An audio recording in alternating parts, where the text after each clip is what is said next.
The London Top Show is brought to you by My Store app. Her store online.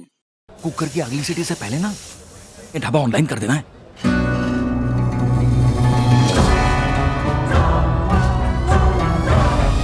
हम हो गए online. आ गया है माई store app. ये किसी भी स्टोर को ऑनलाइन करे सिर्फ 15 सेकंड में। माई स्टोर, अब हर स्टोर ऑनलाइन।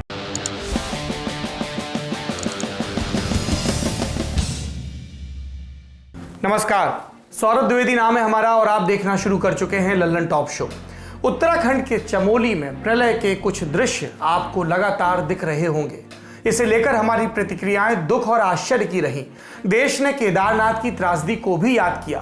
पिछली बार की तरह ही इस बार भी लोग मारे गए। जो बच गए वो मलबे में अपनों को ढूंढ रहे हैं। आम आदमी और सरकार दोनों के सपने नदी की गाद में दफन हो गए, इसलिए दुख लाजमी है। लेकिन क्या यही बात आश्चर्य पर भी लागू होती है? क्या वाकई हम नहीं जानते थे कि किसी न किसी दिन ये होने वाला है? पहाड़ियों की आशंकाएं, पर्यावरणविदों की चेतावनियों और अदालतों के फैसले, इन सारी चीजों को धता बताकर हो रहा कथित विकास कितना भारी पड़ा है वो हताहतों के परिजन जानते हैं। लल्लन टॉप शो में आज हम चमोली हादसे के उन कारणों पर गौर करेंगे जिसकी वजह स्वयं हम हैं। इसके अलावा प्रधानमंत्री आज राज्यसभा में क्या बोले और जो बोले उसका तात्पर्य क्या था, इस पर विचार करेंगे। साथ में होंगी कुछ और जरूरी खबरें, लेकिन सबसे पहले देखिए दिन का ये वीडियो।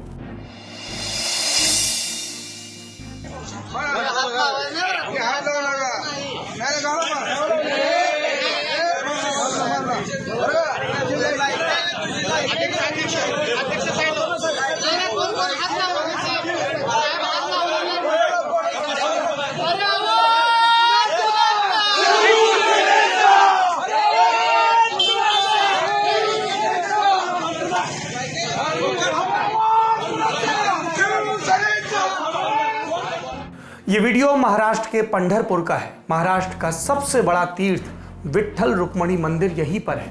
लेकिन जो काम यहां पर हुआ वो इस जगह की भावना के बिल्कुल विपरीत है। जिस शख्स पर स्याही और कालिक फेंकी जा रही है वो भाजपा के नेता हैं और जो लोग उन्हें घेर कर ऐसा कर रहे हैं वो शिवसेना से जुड़े हैं। इनका आरोप है कि भाजपा नेता ने मुख्यमंत्री उद्धव ठाकरे पर आपत्तिजनक टिप्पणी की थी, इसलिए शिवसेना कार्यकर्ताओं ने उनके चेहरे पर कालिक पोती, चूड़ी पहनाई, साड़ी उड़ाई और सड़क पर जुलूस निकाला। उद्धव ठाकरे राजनीति में हैं। राजनीति में उग्र गतिविधि करने वालों से उम्मीद की जाती है कि वो आलोचना के लिए भी एक मजबूत पेट रखें, लेकिन इस वीडियो में नजर आ रहा है कि शिव सैनिक कितना संयम रखते हैं। उद्धव ठाकरे महाराष्ट्र के मुख्यमंत्री हैं, संवैधानिक पद। अगर उन पर कोई टिप्पणी वाकई आपत्तिजनक हुई है तो कार्रवाई के लिए कानूनी प्रक्रिया है, वही कानूनी प्रक्रिया जिसके कस्टोडियन फिलहाल वो खुद हैं। बावजूद इसके उनकी पार्टी के लोगों ने कानून को हाथ में लिया। पुलिस ने इस घटना में शामिल 17 लोगों को गिरफ्तार किया है। ये गिरफ्तारी के आगे की कार्रवाई क्या होती है आपको पता चलेगा, लेकिन पुलिस की ये तत्परता तब नहीं दिखी जब एक शख्स को सरेआम बेइज्जत किया जा रहा था। हमारी आपत्ति इस तरीके पर भी है, जब कोई किसी को चूड़ी भेंट करता है तो क्या सोचकर करता है? क्या चूड़ी कमजोरी की निशानी है?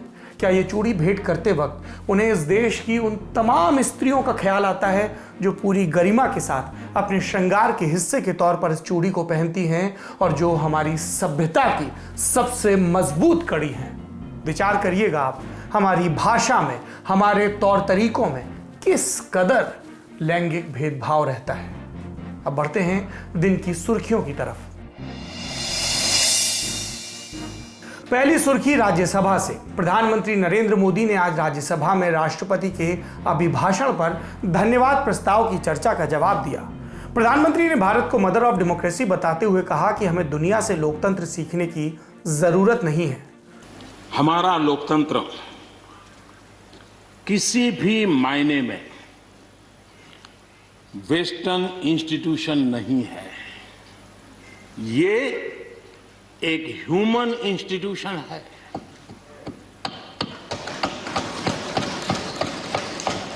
भारत का इतिहास लोकतांत्रिक संस्थानों के उदाहरणों से भरा पड़ा है। किसान आंदोलन की चर्चा करते हुए प्रधानमंत्री ने कहा कि अधिकतर लोगों ने किसान आंदोलन के बारे में बताया, लेकिन आंदोलन क्यों हो रहा है ये नहीं बताया, जो मूलभूत बात है। अच्छा होता इस पर विस्तार से चर्चा होती। प्रधानमंत्री ने राज्यसभा में यह भी कहा कि एमएसपी था, एमएसपी है और एमएसपी रहेगा। हमारी खेती को खुशहाल बनाने के लिए फैसले लेने का ये समय है। इस समय को हमने गंवा नहीं देना चाहिए। हमें आगे बढ़ना चाहिए, देश को पीछे नहीं ले जाना चाहिए। पक्ष हो, विपक्ष हो, आंदोलनरत साथी हो, इन सुधारों को हमने मौका देना चाहिए और एक बार देखना चाहिए कि इस परिवर्तन से हमें लाभ होता है कि नहीं होता है। कोई कमी हो तो उसको ठीक करेंगे और कहीं ढिलाई है तो उसको कसेंगे। ऐसा तो है नहीं कि सब दरवाजे बंद कर दिए बस। और इसलिए मैं कहता हूं,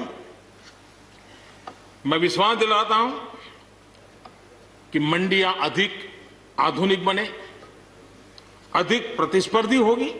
इस बार बजट में भी उसके लिए हमने प्रावधान किया है। इतना ही नहीं, एमएसपी है, एमएसपी था, एमएसपी रहेगा। इस सदन की पवित्रता समझे हम। जिन 80 करोड़ से अधिक लोगों को सस्ते में राशन दिया जाता है, वो भी कंटिन्यू रहेगा। किसान आंदोलन पर बाहर से आ रही प्रतिक्रियाओं को प्रधानमंत्री ने एफडीआई यानी कि फॉरेन डिस्ट्रक्टिव आइडियोलॉजी बताते हुए कहा कि देश को एफडीआई यानी फॉरेन डायरेक्ट इन्वेस्टमेंट तो चाहिए, लेकिन इस तरह के एफडीआई की जरूरत नहीं। आंदोलनजीवी शब्द का जिक्र करते हुए प्रधानमंत्री ने कहा कि ये लोग खुद आंदोलन नहीं चला सकते, लेकिन किसी का आंदोलन चल रहा हो तो वहां पहुंच जाते हैं। कुछ शब्दों से बड़े परिचित है, श्रमजीवी, बुद्धिजीवी, ये सारे शब्दों से परिचित है। लेकिन मैं देख रहा हूं कि पिछले कुछ समय से इस देश में एक नई जमात पैदा हुई है, एक नई बिरादरी सामने आई है, और वो है आंदोलनजीवी। ये जमात आप देखोगे, वकीलों का आंदोलन है वो ना वहां नजर आएंगे, स्टूडेंट का आंदोलन है वो वहां नजर आएंगे, मजदूर का आंदोलन है वो वहां नजर आएंगे, कभी पर्दे के पीछे कभी पर्दे के आगे। एक पूरी टोली है जी जो आंदोलनजीवी है। वो आंदोलन के बिना जी नहीं सकते हैं और आंदोलन से जीने के लिए रास्ते खोजते रहते हैं।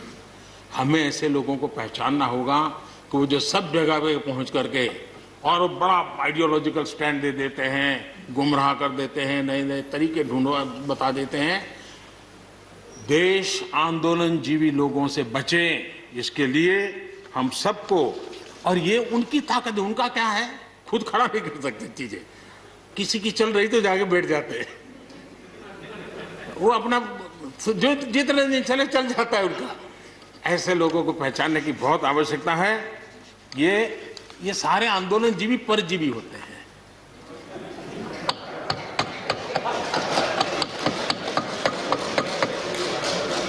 और यहां पर सब लोगों को मेरी बात से आनंद इसलिए होगा कि आप जहां जहां सरकारें चलाते होंगे, आपको भी ऐसे परजीवी आंदोलनजीवियों का अनुभव होता होगा। आपने प्रधानमंत्री की बात का अहम हिस्सा सुना। अब विपक्षी दलों की प्रतिक्रिया। राज्यसभा में प्रधानमंत्री के भाषण को उन्होंने निराशाजनक बताया। कांग्रेस के नेता मल्लिकार्जुन खड़गे ने कहा कि हम उम्मीद कर रहे थे कि प्रधानमंत्री कृषि कानूनों को वापस लेंगे और सभी पार्टियों से बातचीत कर नया कानून लाएंगे, लेकिन उन्होंने निराश किया। प्रधानमंत्री ने जिस तरह आंदोलनजीवी शब्द का इस्तेमाल किया, उसे लेकर भी तरह तरह की प्रतिक्रियाएं आई। एक धड़े ने कहा कि प्रधानमंत्री ने जो कहा वो पहले से ज्ञात था। मोदी सरकार के खिलाफ लगातार इस तरह की गोलबंदियां हुई हैं, लेकिन दूसरे पक्ष की राय ये रही कि जिस देश की आज़ादी की लड़ाई के मूल में ही कई आंदोलन थे, वहां इस तरह की टिप्पणी नहीं की जानी चाहिए थी। अब दूसरी सुर्खी की बारी, और ये भी संसद से है। राज्यसभा में आज जम्मू और कश्मीर पुनर्गठन संशोधन विधेयक 2021 पारित हो गया। ये विधेयक केंद्र शासित प्रदेश जम्मू कश्मीर में आईएएस और आईपीएस जैसी अखिल भारतीय सेवाओं के काडर को गोवा, मिजोरम और अरुणाचल प्रदेश के काडर के साथ शामिल करने के लिए लाया गया है। गृह राज्य मंत्री जी किशन रेड्डी ने केंद्र शासित प्रदेश बनने के बाद जम्मू और कश्मीर में सरकार की विभिन्न पहलों का ब्यौरा भी रखा।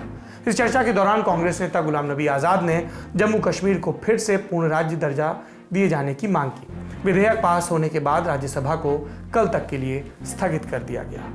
ये राज्यसभा की बात थी। अब लोकसभा की बात करते हैं। लोकसभा में आज फिर से नारेबाजी और हंगामे के साथ शुरुआत हुई। कार्रवाई शुरू होते ही विपक्षी दलों ने नारेबाजी की, जिसकी वजह से सदन की कार्रवाई 5 बजे तक के लिए स्थगित कर दी गई। इसके बाद रक्षा मंत्री राजनाथ सिंह ने विपक्ष से कार्रवाई में हिस्सा लेने की अपील की। उन्होंने राज्यसभा का उदाहरण देते हुए राष्ट्रपति के अभिभाषण पर चर्चा पूरी करने के लिए कहा। राजनाथ की अपील के बाद विपक्ष धन्यवाद प्रस्ताव पर चर्चा के लिए तैयार हो गया। अगली सुर्खी बंगाल से। 7 जनवरी को प्रधानमंत्री नरेंद्र मोदी असम और बंगाल के दौरे पर थे। दोनों राज्यों में उन्होंने हजारों करोड़ की कई परियोजनाओं का शिलान्यास और लोकार्पण किया। और जैसा कि हर चुनाव के पहले होता है, बंगाल के हल्दिया में एक रैली को संबोधित करते हुए उन्होंने कहा कि राज्य में बीजेपी की सरकार बनते ही पहली कैबिनेट मीटिंग में किसानों को केंद्र की उन सभी योजनाओं का लाभ दिया जाएगा जो अभी तक नहीं मिली। मुख्यमंत्री ममता बनर्जी पर हमला बोलते हुए उन्होंने कहा कि वो भारत माता की जय के नारे से बौखला जाती हैं। साथियों, बंगाल में आप दीदी से अपने अधिकार की बात पूछ देंगे तो वो बौखला जाती है, चिलमिला जाती है। यहां तक कि भारत माता की जय के नारे लगा दो तो भी वो नाराज हो जाती है।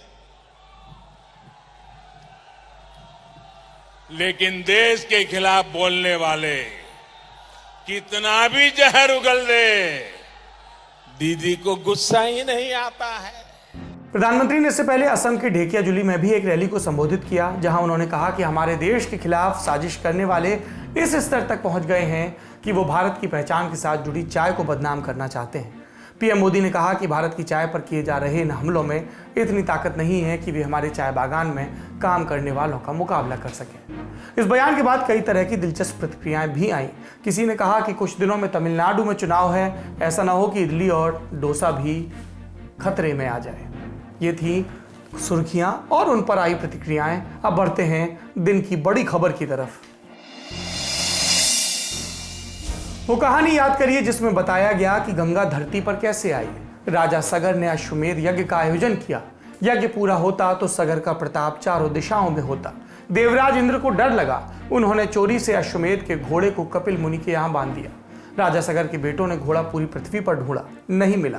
आखिर में वो मुनि के आश्रम में पहुंचे। मुनि तपस्यारत थे। जब वो नहीं डिगे तो उन पर पत्थर बरसाए गए। तपस्या में व्यवधान हुआ तो कपिल मुनि क्रोधित हो गए। उनके क्रोध में सगर के लड़के जलकर स्वाहा हो गए। सब जान गए कि कुछ गलत हुआ है। मुनि को मनाने का काम शुरू हो गया। सगर का एक बेटा था असमंज नाम का, और असमंज का बेटा था अंशुमान। अंशुमान के समय में जाकर कपिल मुनि मान गए, सेवा से प्रसन्न हुए और फिर कपिल मुनि ने बताया कि गलती कैसे सुधरेगी, सगर के बेटों को मुक्ति कैसे मिले। इसका उपाय क्या बताया मुनि ने? ब्रह्मा को प्रसन्न करो और गंगा को धरती पर लाओ। अब तक गंगा स्वर्ग में बहती थी, धरती पर लाना आसान काम नहीं था। पहले अंशुमान और दिलीप ने तपस्या की, उसके बाद भागीरथ ने तपस्या की। गंगा के धरती पर आने की राह खुली, लेकिन एक भय था, प्रलय का। इस शब्द को याद करिए, रख लीजिए याद, आगे बार बार जिक्र आएगा। गंगा सीधे धरती पर आती तो प्रलय आती। ऐसे में भागीरथ ने भगवान शिव को जाकर मनाया। भोले ने कहा, मैं गंगा को अपनी जटाओं में बांध लूंगा और फिर अपनी जटाएं धीरे धीरे खोलूंगा तो गंगा असंख्य धाराओं में धरती पर आएंगी। और ऐसा ही हुआ। हमारे पुरखों ने यह कहानी हमें सुनाई है। आज हम गूगल मैप पर देखते हैं तो शिव की जटाओं से चली ये असंख्य धाराएं, जो रूपक उस कहानी में इस्तेमाल होता है, वो हमें प्रकट रूप में हिमालय में भूगोल की अध्ययन में नजर आता है। और इनमें से कई धाराएं आज के उत्तराखंड में हैं, धाराएं जिनका मकसद था प्रलय को रोकना। और शायद इसीलिए हमारे पुरख कहानी के जरिए हमें एक नदी, उस नदी के इकोसिस्टम, उसकी संरचना का मर्म समझा कर गए थे। जेके की किताब बताती है कि गंगा 3 प्रमुख धाराओं से मिलकर बनती है, अलकनंदा, भागीरथी और मंदाकिनी। अब ये तीनों धाराएं भी कई छोटी छोटी धाराओं से मिलकर बनती हैं। ऐसी ही 2 धाराएं हैं, धौली गंगा और ऋषि गंगा। उत्तराखंड के चमोली जिले से होकर ये मैदानों की तरफ आती हैं और इन दोनों के रास्ते 7 फरवरी के रोज जैसे प्रलय आया। अब तक हम प्रलय बस सुनते थे, अब देख रहे हैं। 7 फरवरी की सुबह 11:15 बजे के करीब ऋषिगंगा नदी के किनारे लोगों ने देखा कि पहाड़ों की तरफ से पानी और मलबे की कई मीटर ऊंची लहर आ रही है। और ये सब कुछ इतनी जल्दी हुआ कि जो पानी के करीब थे वो जान बचाने के लिए भाग भी नहीं पाए। ऊंचाई की जगहों पर मौजूद लोगों ने अपने फोन से वीडियो बनाए जो तुरंत वायरल हो गए। हमने देखा कि सबसे पहले बाढ़ का शिकार बनी ऋषिगंगा पनबिजली परियोजना। बांध लगभग पूरी तरह तबाह हो गया और फिर पानी आगे बढ़ा। ऋषिगंगा आगे चलकर मिलती है धौलीगंगा नदी से, तो प्रलय ने धौलीगंगा की राह पकड़ी। कुछ किलोमीटर आगे चलकर तपोवन का इलाका आता है। यहाँ तपोवन मंदिरों का एक समूह है। यहाँ से करीब ही नेशनल थर्मल पावर कॉरपोरेशन यानी एनटीपीसी की तपोवन विष्णुगढ़ पनबिजली परियोजना का काम चल रहा है। दर्शक जानते हैं, एनटीपीसी के तहत ताप विद्युत यानी कोयले से चलने वाले थर्मल पावर की परियोजनाओं का काम होता है, लेकिन अब एनटीपीसी ने पनबिजली परियोजनाओं का काम भी शुरू किया है। तपोवन इनमें से एक है। बांध बनाने के लिए नदी का रास्ता बदला जाता है, हम जानते हैं। उसे सुरंगों के रास्ते पहाड़ों के अंदर से आगे लाया जाता है ताकि सूखी जमीन पर बांध बन सके। तपोवन परियोजना में भी ऐसी ही सुरंगों पर काम चल रहा था। सैकड़ों मजदूर अपनी शिफ्ट में काम कर रहे थे।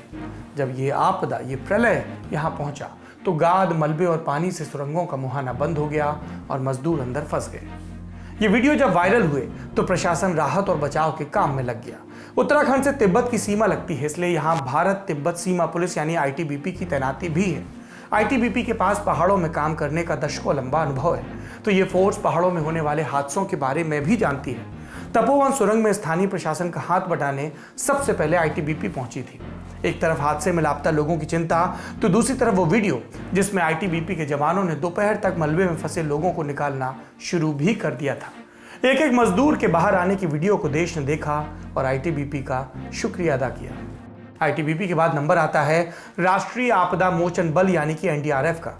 दर्शक जानते हैं कि किसी भी हादसे से निपटने के लिए एनडीआरएफ को तैनात किया जाता है। चक्रवात हो या बाढ़, इस दौरान अपनी नारंगी रंग की वर्दी में फोर्स को आपने बचाव करते देखा होगा, यही एनडीआरएफ है। एनडीआरएफ का फोकस भी तपोवन की सुरंगों पर है। इन दोनों फोर्सेस के अलावा रक्षा मंत्रालय ने सेना के तीनों अंगों को भी काम पर लगाया है। जोशीमठ और औली से सेना की दो टुकड़ियां राहत बचाव के लिए भेजी गई। सेना तपोवन और दूसरे प्रभावित इलाकों में अपने इंजीनियर भी लेकर गई है। अगर घायलों की संख्या अचानक बढ़ती है तो सेना का फील्ड हॉस्पिटल भी इलाज के लिए तैयार है। इसके अलावा आर्मी एविएशन कोर के हेलीकॉप्टर 7 फरवरी से उड़ानें भर रहे हैं। इस सारे इंतजाम में तालमेल बिठाने के लिए जोशीमठ में सेना ने एक नियंत्रण कक्ष भी बनाया है।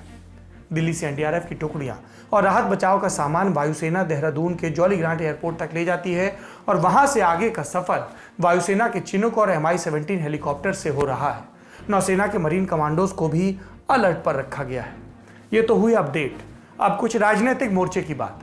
प्रधानमंत्री नरेंद्र मोदी और गृह मंत्री अमित शाह ने 7 फरवरी को घटना का जायजा लिया। धौलीगंगा चूंकि आगे चलकर अलकनंदा से मिलती है और अलकनंदा भागीरथी से मिलकर गंगा बनाती है, तो गंगा के किनारे अलर्ट जारी किया गया। यूपी तक में प्रशासन को सतर्क किया गया। लेकिन 7 फरवरी की दोपहर तक ये साफ हो गया कि बाढ़ गंगा में बहुत आगे तक नहीं जाएगी और मैदानी इलाकों पर इसका असर नहीं होगा। 16 मजदूरों को 7 फरवरी की देर रात तक जिंदा भी बचा लिया गया, लेकिन दिन डूबने तक अकेले तपोवन में लापता मजदूरों की संख्या भी 125 पर पहुंच गई। एक सुरंग में पानी बढ़ा तो बचाव दल थोड़ा पीछे हटा, लेकिन पानी घटते ही काम फिर शुरू किया गया।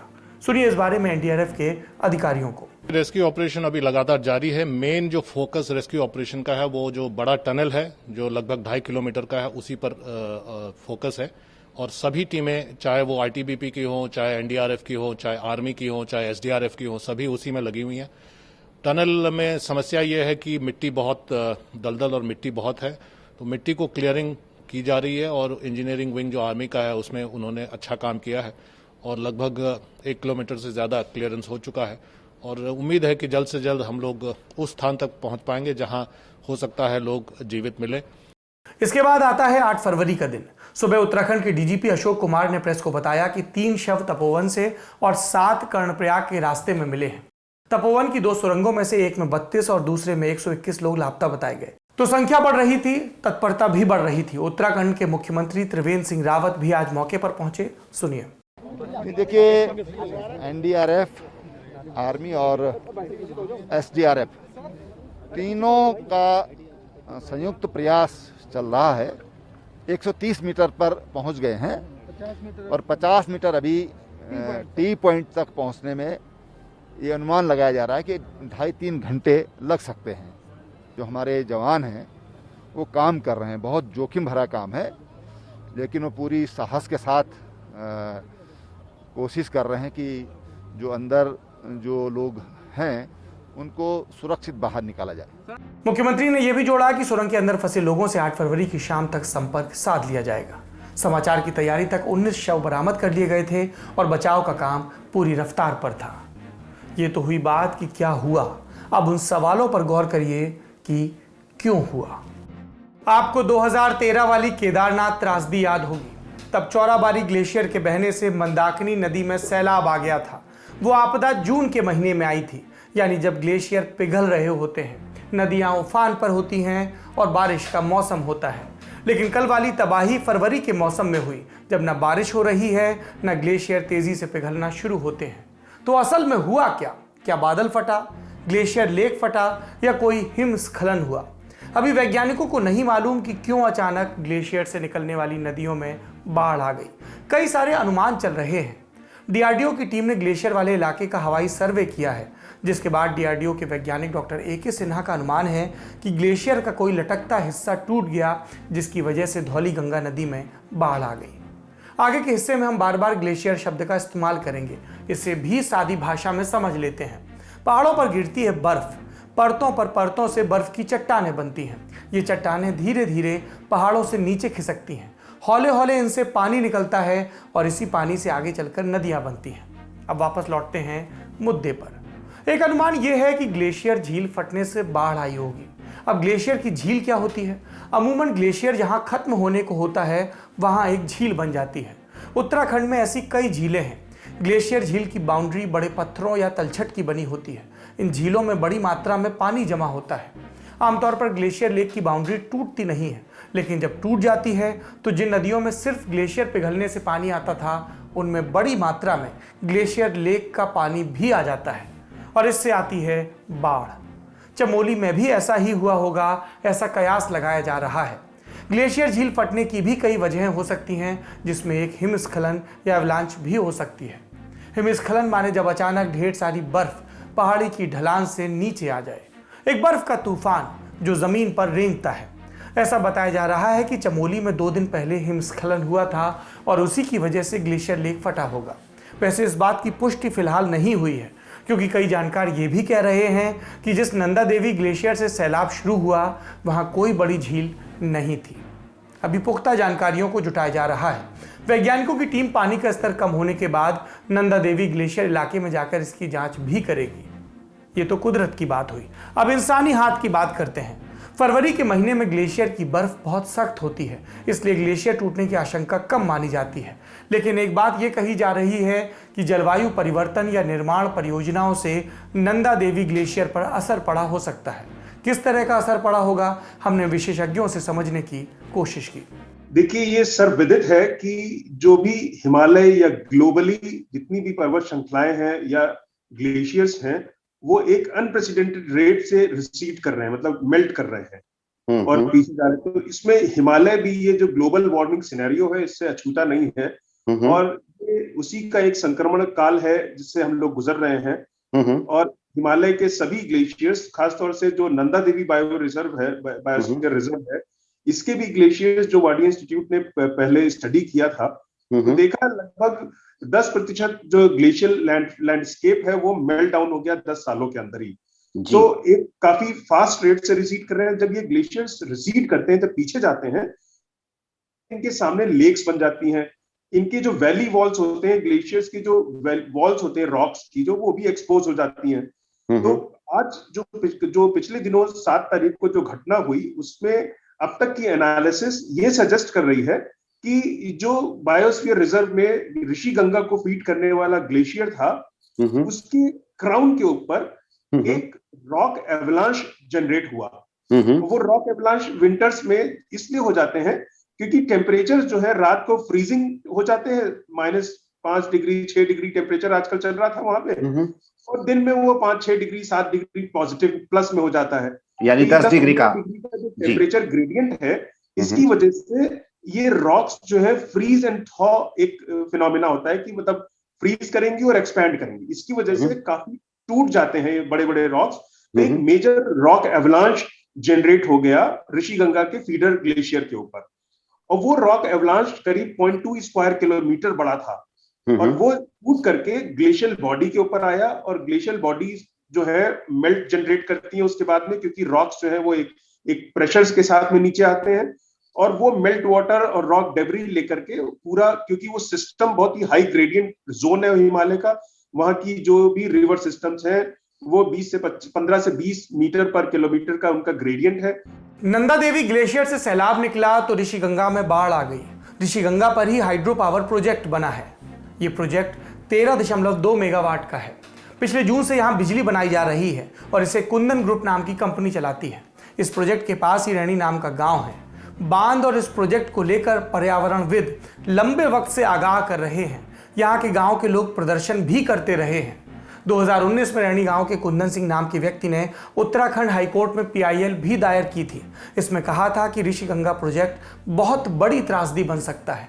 अपनी याचिका में उन्होंने कहा कि स्टोन क्रशिंग के लिए भी यहाँ सरकार के तय नियम फॉलो नहीं किए जा रहे, और तब हाईकोर्ट ने राज्य सरकार को आदेश दिया था कि प्रोजेक्ट को मॉनिटर करने के लिए एक पैनल बनाया जाए। ऐसे कई पैनल बनते हैं, कई कमेटियां बनती हैं, खतरों के लिए आगाह किया जाता है, लेकिन फिर भी प्रोजेक्ट्स आगे बढ़ते रहते हैं। उत्तराखंड में बड़े प्रोजेक्ट से क्या क्या नुकसान हाल के दिनों में हुआ, ये समझने के लिए भी हमने एक्सपर्ट्स का रुख किया। मैं इसको 2 घटनाओं के रूप में देखता हूँ जी। पहली घटना एक प्राकृतिक घटना है। वहां पर बर्फ गिरती है, आसमान खुलने के बाद बर्फ पिघलती है और वो बर्फ पानी और मलबा नीचे आता है। ये एक प्राकृतिक घटना है जो उस क्षेत्र में होती रहती। लेकिन आपदा जो है वो मनुष्य द्वारा है, क्योंकि अगर हम उस क्षेत्र में ये 2 बांध ना बनाते तो फिर आपदा ना होती। बाढ़ आता, नीचे बह जाता, हेलंग पीपल कोटी के पास जाकर शांत हो जाता। तो आपदा मनुष्य द्वारा निर्मित है और जो ऊपर एवलांच आया वो प्राकृतिक है। मेरा ये कहना होगा कि आपको बिजली चाहिए कि आपको प्रोजेक्ट चाहिए, सबसे पहले ये तय कर लेना चाहिए। अगर आपको बिजली चाहिए तो क्या बिजली के कोई और विकल्प हैं जिससे कि इस तरह की आपदाएं ना हो। अब आज की तारीख में सौर ऊर्जा लगभग 2-2.5 रुपए प्रति यूनिट आपको मिल सकती है, और ये जो हाइड्रो पावर है ये आपको 10 रुपए प्रति यूनिट मिलने वाली है। अब आप बताएं आपको कौन सी ऊर्जा चाहिए। जी सौर ऊर्जा मैं अपनी छत से बना सकता हूँ, मुझे किसी की जरूरत नहीं है उसके लिए। मैं क्यों निर्भर रहूं किसी और के ऊपर, ठीक है ना। तो मैं तो इसके पक्ष में हूं कि बांधों का जो जमाना है वो पिछली शताब्दी में खत्म हो गया था, ठीक है। जहां तक आपने बात सतत विकास की सस्टेनेबल डेवलपमेंट की बात की है, तो मेरा ये मानना है कि सरकार is not interested in that. में तो सरकार को कोई इंटरेस्ट है ही नहीं। बार बार सरकारी कमेटियों ने, प्लानिंग कमीशन की कमेटियों ने, टास्क फोर्सेस ने, कोर्ट की कमेटियों ने इनको संस्तुतियां दी हैं कि कैसे विकास होना चाहिए इस क्षेत्र में, एक की नहीं सुनी। अमूमन होता यह है कि किसी परियोजना के लिए सरकार के पर्यावरण मंत्रालय को क्लीयरेंस देना होता है। जब सरकार के ही एक मंत्रालय को दूसरे मंत्रालय से क्लीयरेंस की जरूरत होती है तो मामला अंदर ही अंदर सुलझा लिया जाता है।